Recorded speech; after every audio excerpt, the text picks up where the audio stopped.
Continuamos con la segunda entrega de nuestra cuarta clase en realidad, que es la que refiere a este trabajo de Tomás Díaz Borges sobre una breve historia de los juegos de mesa. En este caso vamos a hablar de la tradición no occidental, lo que podemos llamar el lejano oriente, todo aquello que se yergue luego de la península arábiga, más allá de Israel y Grecia. Básicamente podemos hablar de la China milenaria, de la India, de Corea y Japón.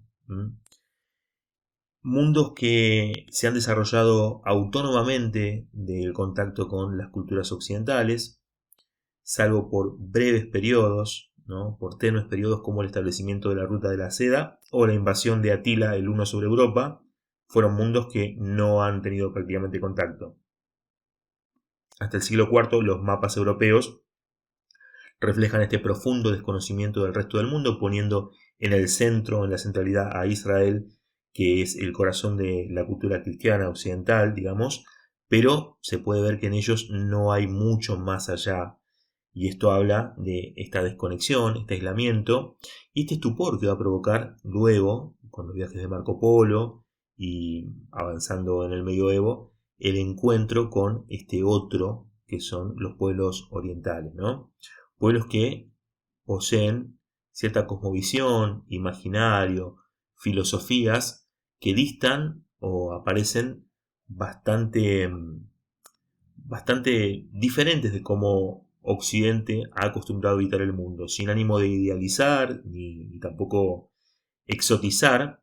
Es cierto que estos hombres se han encontrado con mucho asombro y que, frente a esta diversidad, y que la cultura lúdica de estos pueblos muy bien lo expresa, porque al igual que en Occidente ha habido formas lúdicas que podemos hoy caracterizar como juegos de mesa, es decir, formas del juego con elementos como piedras desplazándose sobre superficies marcadas que nos indican condiciones de victoria y de derrota, pero que expresan cosmovisiones o imaginarios muy propios, muy anclados en estas culturas, como vamos a ver a continuación, en el caso, por ejemplo, de un juego que se pretende que rivaliza con el propio ajedrez, que es el coloso de la cultura universal lúdica, podemos decir. Y los orientales le oponen a este juego el Go. Como muchos sabrán, el Go es postulado como un juego que podría rivalizar en estrategia y complejidad emergente con el propio ajedrez. El Go en realidad es el nombre bajo el que lo conocemos vía su exportación desde el Japón, ya que, como veremos más adelante, en el siglo VII Japón lo llamó Igo y ahí fue abriéndolo hasta Go, que es el nombre con el que lo conocieron los anglosajones, sobre todo, ya que es una palabra con la que tienen familiaridad, y allí que hayan bautizado a la computadora o a la inteligencia artificial que juega Go, AlphaGo, computadora que le ha ganado a un ser humano desde el 2015 en adelante. Se puede decir que las computadoras nos ganan jugando al Go. Pero bueno, decíamos que es un juego originalmente chino, del que hay registros de unos cuantos siglos antes de Cristo. Confucio lo menciona en el tomo 17 de sus Analectas. No lo menciona muy felizmente, parece que no le gustaba, no le caía simpática a la gente que jugaba algo a Confucio. Y también hay otros historiadores del periodo, hablamos de unos 4 siglos antes de Cristo aproximadamente, que también mencionan el juego del wiki, que es como se lo conocía en realidad. Hay una leyenda, se dice que bajo el mandato del emperador Yao, esto sería unos 2300 años antes de Cristo, con lo cual estamos hablando de un tiempo próximo, cercano a el hallazgo de el gran juego de Ur en la antigua Babilonia. O sea, podríamos pensar que con esta referencia, si esta referencia llega a ser cierta, el Go es casi tan antiguo como el juego más antiguo de la humanidad. Decíamos que bajo el mandato del emperador Yao, se supone que este le encarga a su consejero Yun que diseñe un juego para, de alguna forma, entrenar y educar a su heredero, que parece que era retardado. No sabemos si esto está registrado así de este modo, si esto hablaba de que era medio tonto o tenía algún problema, efectivamente. Lo cierto es que el consejero Jun parece que desarrolla este juego como un modo de lo que hoy se conoce como Ludensdokere, ¿no? Esto de jugar para aprender. En la antigüedad, como decíamos, se lo conoció como Ji, pero en algún momento de la dinastía Tang, esto entre el 600 y el 700, cambió su nombre por Wei, o juego de rodear. Aquí es cuando pasa de tener de 17 a 19 casillas, ¿no? Porque para describir el Go hay que decir que es un juego que cuenta con 19 casillas y con 180 fichas de color blanco y 181 de color negro. Las fichas se ponen en las intersecciones y se comienzan a colocar sobre el tablero y a desplazarse, de modo de que va a ganar quien, cuando ya no se puedan hacer más movimientos, obtenga más zonas rodeadas. Hay mecánicas para comer fichas, para capturar fichas del oponente, pero esta no es la principal mecánica. Esta es apenas una cosa más que se puede hacer para tratar de obtener zonas rodeadas. Este es el objetivo, ¿no? Estas fichas, que originalmente se hacían de concha marina para las blancas y de pizarra negra, parece que la gente juega demasiado allá en China esto y han prácticamente devastado los mares de estos moluscos para hacer fichas, con lo cual de un tiempo para acá se comenzó a trabajar las fichas en un compuesto llamado Yunzi, que proviene de la provincia de Yunnan, y como son los chinos, vio esta cuestión de que parece que este es un secreto que mantienen celosamente y nadie sabe bien cómo hacen el Yunzi, que nos ofrece fichas de una textura, de una complexión al tacto bastante similar a la de los materiales originales, ¿no? Es una cosa que ellos cuidan celosamente porque se vincula esto con la filosofía del Feng Shui, ¿no? Hay algo de cómo el juego debe ser desplegado de modo orgánico, debe ser vistoso, debe ser minimalista, debe ser armónico, ¿no? Por eso decimos que son juegos que de algún modo están muy impregnados de su cosmovisión o imaginario, ¿no? Decíamos que por el año 600-700 también va a llegar a Corea, donde es rebautizado como Baduk y genera una versión de menor complejidad llamada Sunhan Baduk. En Japón es adoptado definitivamente como parte de la cultura nacional porque después de la batalla de unificación de Sekigahara, esto es en 1600, el Igo, que es como se lo conocía originalmente, es puesto bajo el ministerio de Go o Gosokoro, a cargo de un monje budista y que es flamante ministro imperial de Go, Nikai se llama este monje, ¿no?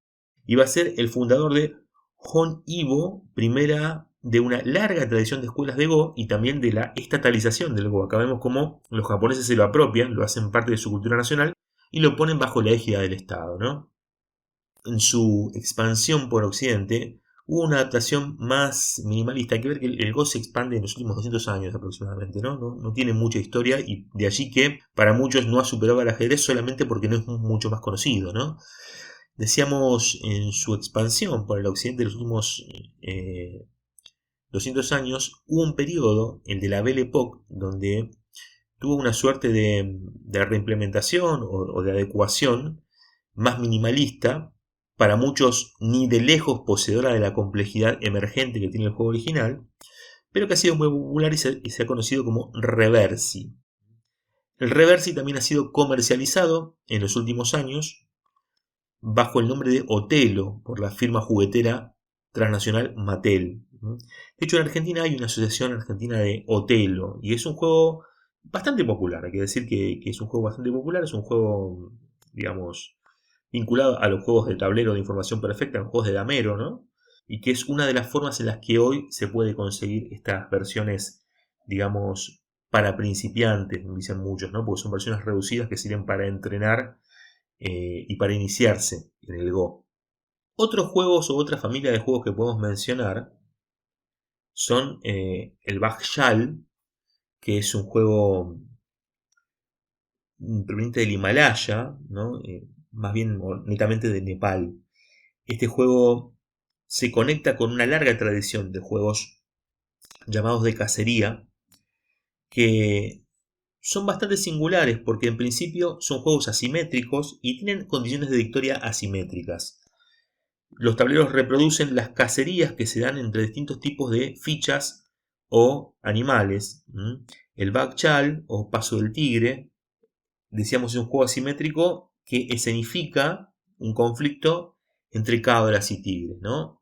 Quienes juegan con las cabras tienen mayor cantidad de fichas y deberían escapar, no ser capturadas o comidas por los tigres y, en lo posible, rodear, que es el modo de inmovilizar y capturar a los tigres, ¿no? Entonces, los tigres comen cabras y las cabras rodean o inmovilizan a los tigres. Esta es un poco la dinámica.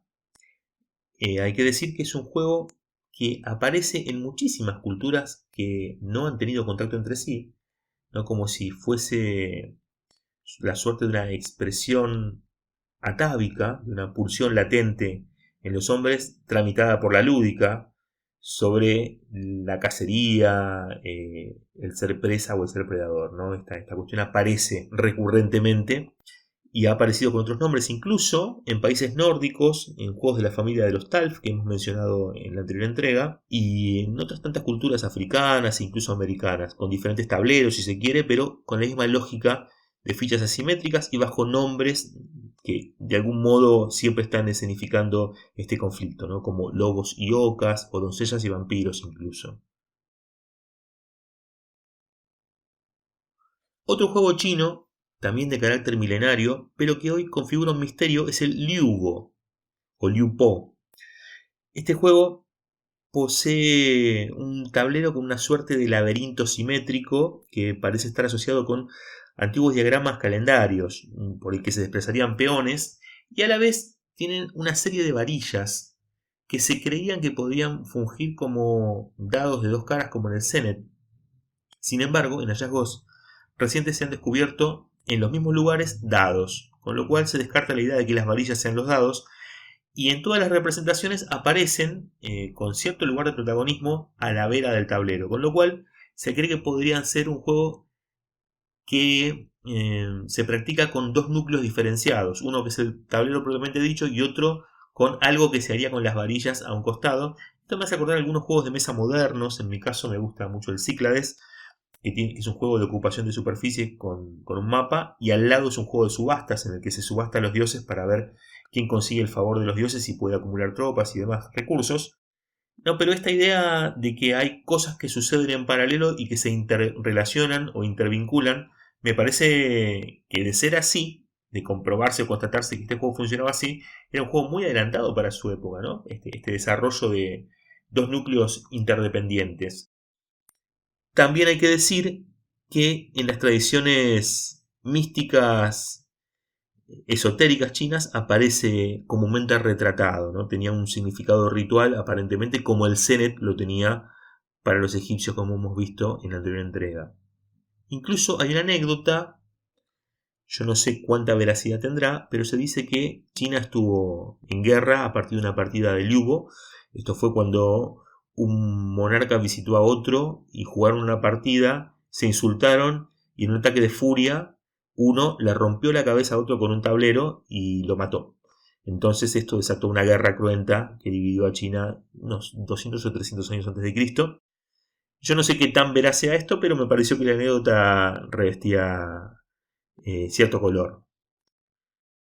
Si nos desplazamos a la India, tenemos el Chaupar y el Pachisi, que son los antecedentes del Ludo o del Parchís. El Chausar proviene aparentemente de la corte de Akbar, que es un líder supremo de los imperios indio y mongol durante el siglo XVI, y la leyenda cuenta que este emperador tenía una suerte de tablero gigante en su palacio, donde reproducía partidas en las que en lugar de tener peones ponía mujeres de su harén, ¿no? Así que así era gusto, evidentemente, ser un jugador de Chaupar, ¿no? Una característica de este juego es que mientras que la gran mayoría, por no decir la totalidad de los juegos que venimos viendo, son juegos de dos jugadores, este se podía jugar de a más, ¿no? De a 4 jugadores incluso, Y era como el Ludo, un juego de carreras, pero con capturas de fichas. Esta es una particularidad. Las fichas no salían de afuera del tablero, sino que salían desde ciertas casillas determinadas.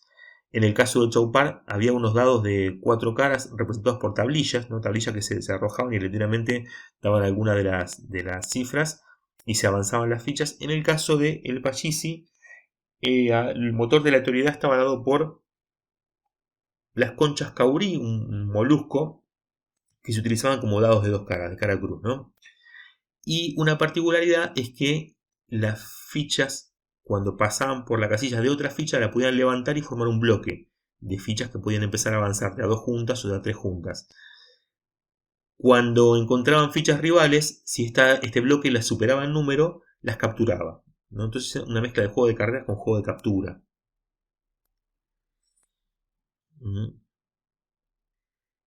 Volviendo a China, podemos encontrarnos con la familia de los juegos Pupai.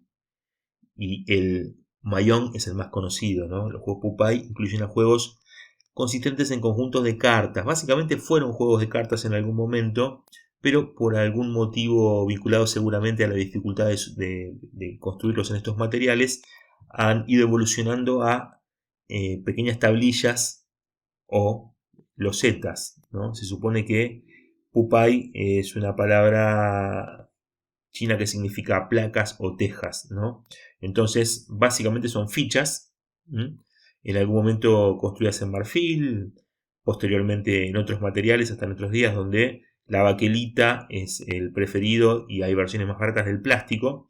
Entonces se imprimen figuras y básicamente se despliegan en el tablero como cartas. El Mahjong es el juego más conocido. Hay un antiguo Mahjong y un nuevo Mahjong. Hay que decir que también ha sido un juego prohibido por la República Comunista, lo que ha generado que muchos países aledaños lo practiquen con asiduidad y hayan desarrollado sus propias variantes, ¿no? Está el Mahjong coreano, el Mahjong japonés, incluso hay una versión israelí del Mahjong, que es un juego muy practicado en Israel y por el pueblo judío, que ha suscitado en círculos antisemitas la idea de que era un juego propiamente judío y demás, ¿no? Y bueno, y la aversión de esta gente a esta práctica lúdica. En algún momento, hace algunas décadas, la República Popular China reconsideró su prohibición sobre el Mahjong ante el avance y la apropiación cultural que otros países hacían de este juego. Lo consideró un juego de interés nacional y bueno, construyó toda una parafernalia estatal para promoverlo como parte del patrimonio cultural chino, ¿no? Esto ha pasado en los últimos años. Vale el dato para pensar, ¿no?, el origen del dominó y quizás esta idea de una ficha que se despliega por el tablero con la característica de llevar alguna inscripción pueda también adelantar lo que serían los juegos de colocación, las mecánicas de colocación de losetas en los juegos de mesa modernos, ¿no? Digo, no se podría pensar los tableros modulares del Catán o la colocación de losetas en el Carcassonne sin pensar las fichas del ajedrez que vemos una vez más, tienen su origen en la China milenaria, ¿no? Juego, en este caso de origen coreano, es el Newt, que es un juego de azar, donde uno con 4 tablillas de cara o cruz saca diferentes combinaciones que vendrían a representar. Hay una historia simpática sobre una subasta de animales que vendría a tematizar el juego, pero básicamente es un juego abstracto de azar, donde uno tira las tablillas y recorre este tablero y puede realizar diferentes dibujos sobre el recorrido, puede hacer diferentes trazas y estas trazas representan animales que uno va a ir ganando. Es un juego que tradicionalmente se juega en Año Nuevo o en ocasiones festivas. Y finalmente, el Xiangqi o ajedrez chino, que es muy similar al ajedrez, ¿no? Básicamente la lógica son 2 ejércitos enfrentados, información perfecta, en un principio por lo menos era de información perfecta, y cada pieza tiene una atribución, un modo de mover y de comer. Esto sí aparece como variante que el tablero está dividido por una traza que vendría a oficiar como un río, que no permite el paso libre de las fichas, sino que debe ser atravesado por el medio, que el rey se mantiene en un cuadrante de 9 escaques del que no puede salir y que las piezas que pasan al fondo del tablero no coronan, sino que sencillamente ganan esa posición, ¿no? Esto, salvo estos detalles, se podría decir que es bastante similar porque el rey, o general, que en realidad es un general, es la condición de victoria. O sea, la captura del rey es la condición de victoria del triunfo del juego, ¿no? Con el tiempo han habido diferentes variantes, no muy lejanas en el tiempo, 200 años aproximadamente, que empezaron a introducir otras dificultades. Por ejemplo, que las fichas se den vuelta y que nadie sepa cuáles son en realidad. Al punto de que el propio jugador tenía que estar revisando constantemente sus fichas, dar vuelta a las fichas para ver quiénes eran, para no olvidar cuáles eran las posiciones en el tablero. Cuestión que se resolvió luego con una suerte de fichas de dominó o loseta que se puede poner de forma vertical y hacia un lado del jugador puede ver cuáles son y el otro no puede ver qué es lo que tiene. Esto, en algún sentido, es lo que hoy se conoce en los juegos de los wargames como jungla o niebla, ¿no? Esta idea de que no se sabe bien cuál es el enemigo. Y hay que decir que esta variante o evolución también dio por resultado o quedó en algo bastante similar a lo que en Occidente se conoce como el estratego. Esto ha sido la evolución del Jiangyi. Bueno, esto ha sido este recorrido por la historia lúdica, por lo menos no occidental o del lejano oriente. Nos parecía que, al contrario de esta suerte de historia evolutiva que se nos invita a ver en Occidente respecto de la azarosidad hacia los juegos de estrategia o de información perfecta, ¿no? Aquí aparecen combinaciones y recombinaciones bastante antojadizas y eso nos parecía bastante original. Y a la vez, esta idea de pensar que muchas de las mecánicas que creemos que son novedosas o que estamos inventando la rueda ya han sido utilizadas y pueden todavía seguir siendo reimplementadas oportunamente si las conocemos, investigamos y quizás nos permitimos de algún modo sorprendernos con lo rico de la tradición lúdica que acompaña a la humanidad desde sus orígenes. Nos vemos en la siguiente entrega.